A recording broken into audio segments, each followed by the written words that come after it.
हम अपनी पूरी ज़िंदगी में कई चीज़ें देखते हैं, पढ़ते हैं, सीखते हैं, लेकिन यह ज़रूरी नहीं कि हमें हर चीज़ याद रहे।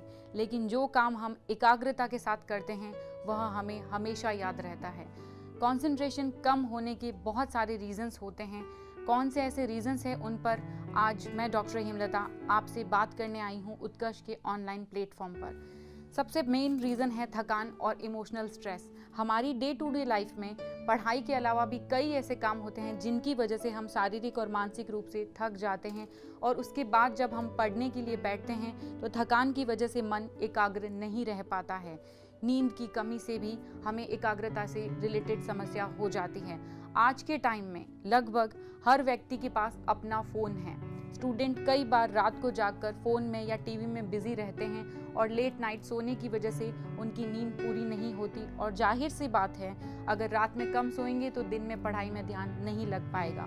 परीक्षा के समय स्टूडेंट देर रात तक पढ़ाई करते हैं और सोचते हैं कि उन्होंने बहुत ज़्यादा और अच्छी पढ़ाई की, बल्कि ऐसा नहीं होता। वो नींद की कमी की वजह से परीक्षा में अपना अच्छा प्रदर्शन नहीं कर पाते हैं। ठीक से खाना नहीं खाने पर भी एकाग्रता पर असर पड़ता है। हमारे शरीर और दिमाग के लिए संतुलित और पौष्टिक भोजन बहुत ज़रूरी है, और यदि हम ठीक समय पर ठीक से खाना नहीं खाएंगे तो हमारे शरीर में कमज़ोरी होती है, जिसके कारण थकावट भी जल्दी महसूस होती है और हम किसी एक चीज़ पर फोकस नहीं कर पाते हैं, और फिर चीज़ें समझने में और याद करने में समस्या होती हैं।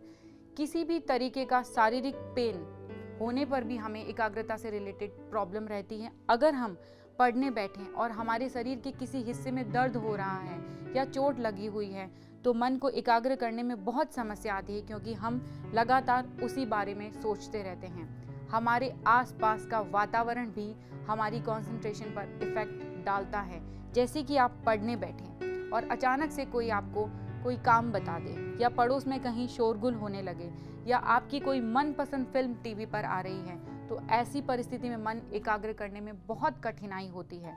इन सामान्य परेशानियों के अलावा सबकी अपनी पर्सनल परेशानियां भी होती हैं, जिसका इफेक्ट हमारी कंसंट्रेशन पर पड़ता है। अब हम हमारे कंसंट्रेशन पावर को कैसे बढ़ा सकते हैं, इस पर बात करेंगे। तो कंप्लीट रेस्ट करें। कहने का मतलब है 6 से 7 घंटे की नींद ज़रूर लें।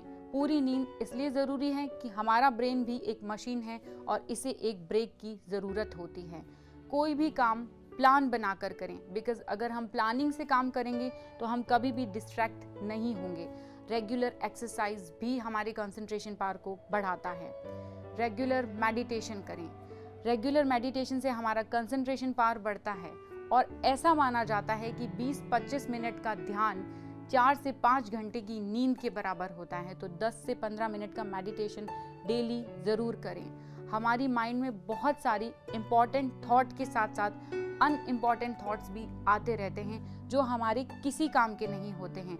मेडिटेशन से हम इन अनइम्पॉर्टेंट थॉट्स को कंट्रोल कर सकते हैं। आप एक 30 से 40 मिनट का अलार्म सेट कीजिए और जो भी काम कर रहे हैं उस पर फोकस कीजिए, और कोशिश कीजिए कि टाइम ख़त्म होने से पहले वो काम ख़त्म हो जाए।